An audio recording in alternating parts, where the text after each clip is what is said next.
8h41 sur Europe 1, Patrick Roger. Les 30 glorieux chaque matin, cet été, Michel Grossior reçoit un jeune de moins de 30 ans au talent prometteur. Michel, c'est à vous. Un mot pioché dans le vieux français, oparager, pour définir une tendance très actuelle, la lutte contre le gaspillage alimentaire. Bonjour Lise Michel. Bonjour.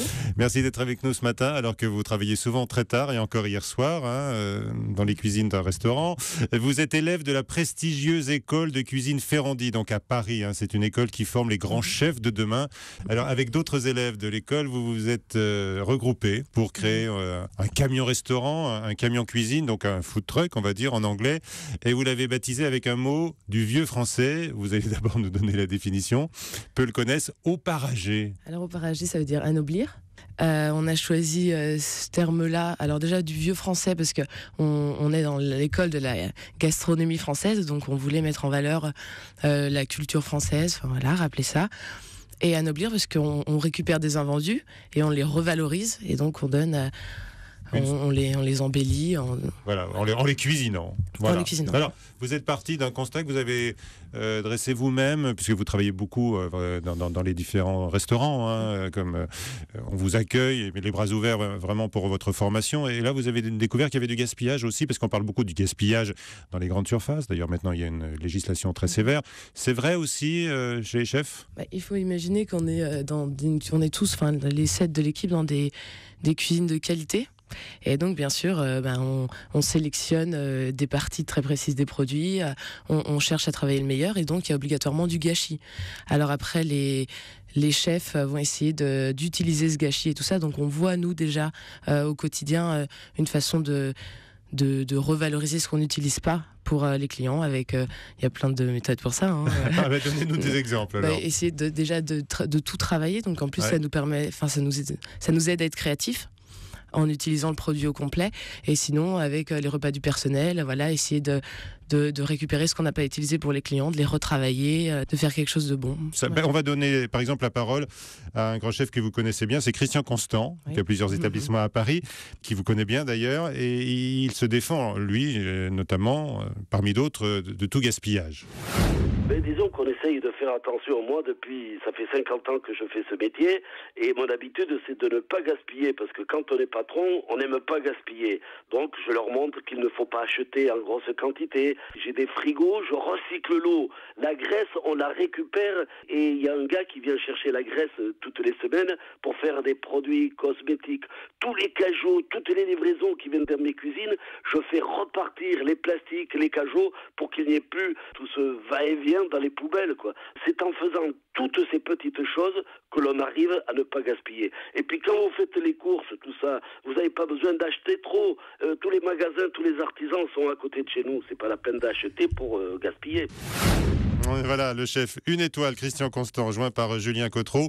Alors, vous dites qu'il y a déjà du recyclage, il le confirme lui-même, évidemment, pour le personnel, par exemple. Mais vous, Lise, avec donc d'autres élèves de l'école Ferrandi, on va les citer, Alexandre, Baptiste, Camille, Charles, Curtis et Maxime, vous avez décidé donc de lancer Oparager. C'est maintenant que vous nous parlez de votre food truck. Alors, comment est-ce que vous procédez ? Alors, on a un food truck. Pour l'instant, on fait que de l'événementiel. Et donc, ce qu'on fait, c'est qu'on récupère les invendus.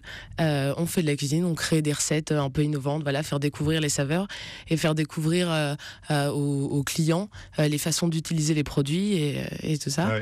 Où est-ce que vous récupérez d'abord les invendus là ? On travaille avec Rungis. Ils sont vraiment prêts à donner. Vous êtes là, vous passez, vous récupérez. Et on récupère. Et voilà.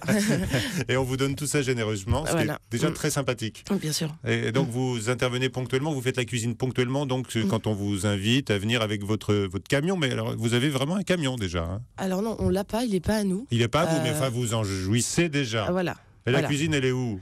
Alors la cuisine, on a l'école Ferrandi qui nous prête les locaux, évidemment, qui mène elle aussi des actions contre le gaspillage, donc qui est à fond avec notre projet. Et dans le camion, on peut cuisiner, on a une belle cuisine aussi. Réchauffer les petits plats que vous préparez peut-être un peu à l'avance.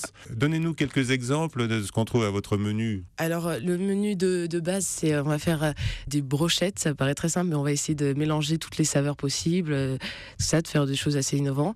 Ensuite, on fait en plat des gnocchis qu'on dérive avec différentes sauces, différentes garnitures, et en dessert un pain perdu, mais pareil, assez original.